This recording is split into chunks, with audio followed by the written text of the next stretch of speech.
Olá, eu vou falar sobre, nós fizemos a tradução dessa aula, que é a avaliação da reserva contrátil strain na doença da válvula mitral, que foi apresentada pela doutora Francesca Nesta Deli no último congresso da American Society de Ecocardiografia em Portland. Meu nome é José Luiz Barros Pena, eu sou presidente do Conselho Deliberativo do DIC, da SBC, sou professor da pós-graduação da Faculdade de Ciências Médicas e coordenador do curso de especialização de ecocardiografia do Hospital Felício Roxo, em Belo Horizonte. Esse projeto, os fundos desse projeto foram fornecidos pela Edwards Foundation e a organização Every Bit Matters Initiative. Bem, a nossa questão é quais são os pacientes que podem se beneficiar com mais de uma avaliação de strain e da reserva contrátil. As diretrizes atuais recomendam a cirurgia para classe 1 de pacientes com uma insuficiência mitral grave e também para pacientes assintomáticos com a fração de ejeção deprimida, que é aqui, com a fração de ejeção menor do que 60%, e um diâmetro sistólico final superior a 40 milímetros. Então, isso nós não temos dúvida que está indicado essa cirurgia. Portanto, alguns pacientes, por exemplo, na classe 2A para reparo da válvula mitral, nós caímos numa zona cinzenta, porque os parâmetros de fração de ejeção e o diâmetro sistólico são realmente difíceis de interpretar, fortemente influenciados pelas condições de carga, como nós todos sabemos.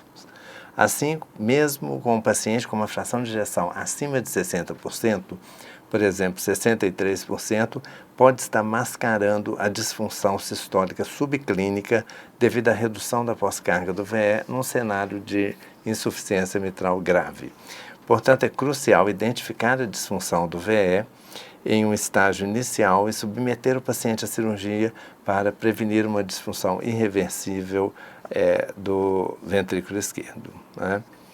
Bom, essa é uma categoria de pacientes em que o critério não está ainda muito correto, como apenas a fração de ejeção e o diâmetro sistólico do VE são difíceis de interpretar, e então esses pacientes poderiam se beneficiar da cirurgia.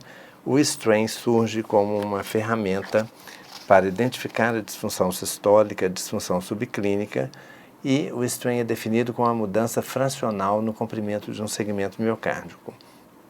Então, tipicamente, um strain negativo resulta do encurtamento e um positivo do alongamento das fibras do miocárdio. O strain sistólico pode ser medido ao longo das coordenadas anatômicas das câmaras cardíacas e nós temos, então, a deformação longitudinal, a deformação radial, que é tipicamente positiva, e a deformação circunferencial, que é negativa, né? Bem, como nós vamos medir o strain na insuficiência mitral grave, se você observar a anatomia das fibras miocárdicas do ventrículo esquerdo, as fibras longitudinais são subendocárdicas, né, que são essas fibras, e enquanto nós temos aqui as fibras no segmento médio circulares e também algumas fibras longitudinais no segmento externo em espiral. Portanto, por isso que preferimos a avaliação da deformação longitudinal, porque elas são subendocárdicas e podem detectar a disfunção sistólica subclínica muito mais precocemente no processo da doença. Atualmente, nós preferimos a análise da deformação miocárdica pelo rastreamento utilizando o speckle tracking. Isso é basicamente a quantificação da deformação do miocárdio rastreando imagens bidimensionais em uma escala de cinza padrão quadro a quadro. Esses marcadores acústicos naturais podem ser detectados em todo o miocárdio e isso não depende de ângulo. É por isso que preferimos esse método em comparação com os métodos mais antigos de Doppler tecidual, onde havia dependência de ângulo e menor precisão. Os pacientes, então, ideais para utilizar esse strain são os pacientes assintomáticos com insuficiência mitral grave. Aqui nós temos um exemplo de um paciente com um prolapso da vosceladura P2 da válvula mitral e uma regurgitação mitral grave. Como vocês podem observar, a fração de ejeção é normal. Então, o speckle tracking dos segmentos aqui em 4 câmaras, 2 câmaras e 3 câmaras, nós vamos conseguir ter uma média do pico sistólico de todos os segmentos nessas posições. Vejam. E esse paciente, então, apresenta nessa representação aí em bullseye um strain sistólico global longitudinal de menos de 17%. O que isso significa no paciente com insuficiência mitral grave?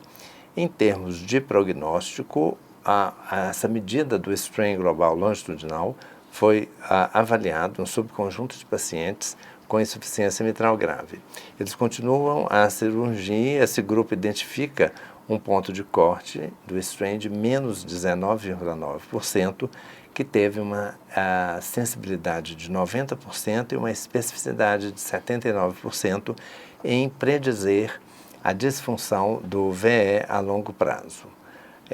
Isso ocorre após os ajustes dos parâmetros clássicos que costumamos usar em nossas diretrizes, como fração de ejeção, diâmetro sistólico e pressões pulmonares. Bom, nesse outro estudo, eles também analisaram os resultados cardiovasculares de insuficiência cardíaca, reinternação, reoperação e também todas as causas de mortalidade. Encontraram um ponto de corte do strain global longitudinal ligeiramente diferente, em torno de menos 18,1%. Isso pode ser um pouco confuso com esse sinal de menos, mas indica que é um número absoluto menor que esse, tem um risco maior de eventos cardiovasculares e maior mortalidade. Também isso ocorreu após o ajuste dos parâmetros padrões, utilizando diretrizes, fração de ejeção, diâmetro sistólico e pressão sistólica da artéria pulmonar. Bem, então nós vamos passar para a reserva contrátil. O que é reserva contrátil? É a capacidade ou habilidade do ventrículo esquerdo de recrutar a função durante o exercício. Foi definida no final dos anos 90 como uma variação da fração de ejeção igual ou superior a 4%. Nós preferimos o eco de exercício de bicicleta semi-supina como modalidade de estresse para pacientes com insuficiência mitral grave, pois você pode avaliar não apenas a fração de ejeção, mas a mudança do grau de insuficiência mitral com exercício, bem como as pressões pulmonares, a relação E' durante cada estágio. Tá? Bem, e nós podemos definir, então, a reserva contrátil utilizando apenas o strain global longitudinal.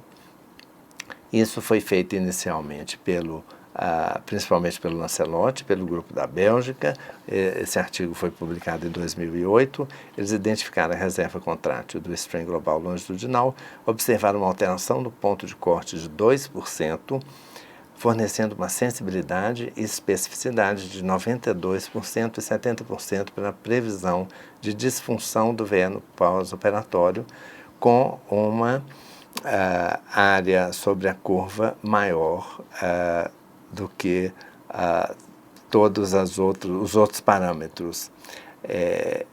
Você pode ver novamente os parâmetros padrões, como fração de ejeção em repouso, a mesma reserva contrátil utilizando a fração de ejeção, volume do átrio esquerdo e o strain global longitudinal avaliados apenas com o exercício. Comparado com todos esses parâmetros, a área sob a curva para a reserva contrátil pelo strain global longitudinal foi maior. Assim, esse mesmo grupo, alguns anos depois, avaliou os resultados usando a reserva contrátil da fração de ejeção e do strain global longitudinal. E como vocês podem observar, quando você usa a reserva contrátil da fração de ejeção, novamente com ponto de corte de 4%, não há diferença significativa nos resultados cardiovasculares entre aqueles que têm uma reserva contrátil pela fração de ejeção e aqueles que não têm essa reserva contrátil. Mas, se você utilizar na reserva contrátil pelo strain global longitudinal, uma mudança superior a 2% do strain ou não, vai realmente separar os dois grupos significativamente em termos de eventos cardiovasculares no futuro. E, novamente, isso ocorre após o ajuste da fração de ejeção, do diâmetro sistólico e das pressões pulmonares. Portanto, a reserva contrátil do strain global longitudinal é realmente útil para pacientes que ainda não apresentam insuficiência mitral grave, mas apenas moderada. Este é um exemplo de uma paciente com um ERO de 0,31 cm², um volume regurgitante de 54 ml, um strain global em repouso de 23,4. Portanto, não há hipertensão pulmonar em repouso, né, porque a pressão do pulmonar foi estimada em 24 milímetros de mercúrio. Com o exercício, o ERO subiu para 0,41, o volume regurgitante para 62, o strain permaneceu o mesmo. Portanto, essa é uma paciente que não possui uma reserva contrátil pelo strain global longitudinal, e você pode ver também que as pressões pulmonares aumentaram de forma significativa. Portanto, essa é uma paciente que talvez, em vez de segui-la a cada 1 ou 2 anos, porque a insuficiência é apenas moderada, você deve acompanhar mais de perto, talvez a cada 6 meses, e observar mais de perto os sintomas e ecocardiogramas seriados, né? Então, nós temos focado até agora em pacientes com insuficiência mitral grave, em parâmetros globais, como o strain global longitudinal. Esse grupo realmente interessou em examinar os segmentos mecânicos da parede em grande parte dos nossos graus de prolapso mitral. É um esquema que mostra a diferença entre o segmento anormal observado em muitos dos nossos pacientes com prolapso e um segmento normal dos controles. Assim, um segmento anormal no prolapso da válvula mitral, você pode identificar o chamado índice de pré-alongamento ou pré-stretching, que é mostrado aqui, e o pico de deformação sistólica, na verdade, ele não vai cair como nos controles, né? Aqui vocês vejam que é um segmento normal em azul, aqui em vermelho é um segmento anormal. Quando eles calculam a média de todos os segmentos, mostraram que o prolapso tem valores muito mais altos do pré-alongamento e do índice pós-sistólico, em comparação com os controles. E essas alterações foram localizadas principalmente na parede lateral, em segmentos basais, como mostrado aqui, onde você pode ver muitos dos segmentos laterais e basais. Alterações da porção média foram observadas principalmente nos locais da inserção dos músculos papilares. Vejam aí, o strain não foi diferente nos prolapsos no controle, e provavelmente os pacientes com prolapso, nem todos tinham insuficiência grave. O prolapso da válvula mitral chamada arrítmica, como mostrado na literatura recente, nem sempre apresenta insuficiência grave, né? Na verdade, é apenas leve a moderado ou sem insuficiência. Você tem essa disjunção do anel mitral, que é simplesmente uma separação entre a junção do folheto posterior à parede atrial, a separação do miocárdio. Você pode ver essa lacuna aqui. Geralmente esses pacientes apresentam fibrose nos músculos papilares ou na base inferolateral pela ressonância magnética, com um realce tardio do gadolínio, e no eletrocardiograma pode haver anormalidades atípicas de repolarização com inversão da onda T, ondas T bifásicas nas derivações inferiores. No Holter também, no monitoramento de longo prazo de 24 horas, essa arritmia ventricular complexa é caracterizada por extrasístoles frequentes, que podem ser prematuras, triplas, polimórficas, e que pode se originar de fibras de Purkinje ou de via de saída. E também esses pacientes podem apresentar uma taquicardia ventricular não sustentada. Então, na prática clínica, muitas vezes você pode ver esse tipo de fenótipo, mas em alguns casos os pacientes não apresentam, e nem fibrose na ressonância. Então, esses pacientes foram estudados através do mapeamento T1, e que nessa amostra verificamos que apenas 38% dos pacientes arrítmicos tinham realce tardio.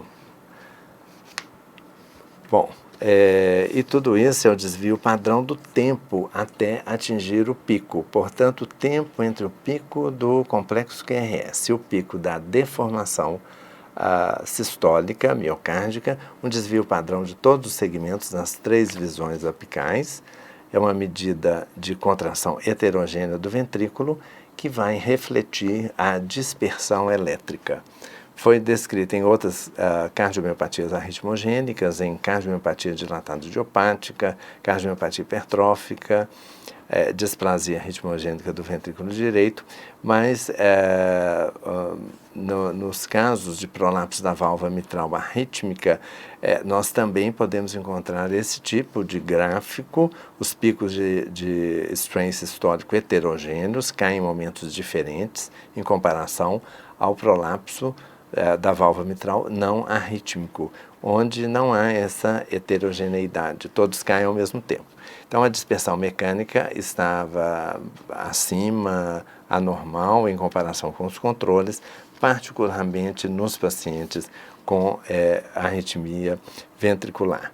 E em um modelo multivariável, em que utilizamos as variáveis significativas para análise, a dispersão mecânica, o prolapso valvar e o grau de regurgitação, a dispersão mecânica foi o único preditor independente de arritmia ventricular, como vocês podem ver aqui. Portanto, em conclusão, nós sabemos que tanto o strain global longitudinal basal quanto a reserva contrátil do strain global longitudinal podem prever disfunção do VE no pós-operatório. O strain global longitudinal é mais sensível do que os parâmetros convencionais, fração de ejeção do VE, diâmetro sistólico do VE. O strain global longitudinal deve ser usado como parâmetro adicional na tomada de decisão cirúrgica. Mesmo se não existir insuficiência mitral significativa, o strain e principalmente a análise da dispersão mecânica pode ajudar a identificar aqueles pacientes com maior risco de arritmias. Então, sendo um parâmetro aditivo na tomada da decisão cirúrgica. Portanto, a recomendação é de que da próxima vez que vocês tiverem um paciente assintomático com insuficiência mitral grave, de preferência, nós devemos fazer um teste de estresse, um eco de exercício de bicicleta, fazer reserva contrátil pelo strain global longitudinal, e mesmo que não exista uma alteração, uma medida significativa da regurgitação mitral, a dispersão mecânica pode ajudar a identificar aqueles pacientes com maior risco de arritmia e sendo de bastante utilidade clínica. Então, muito obrigado pela atenção.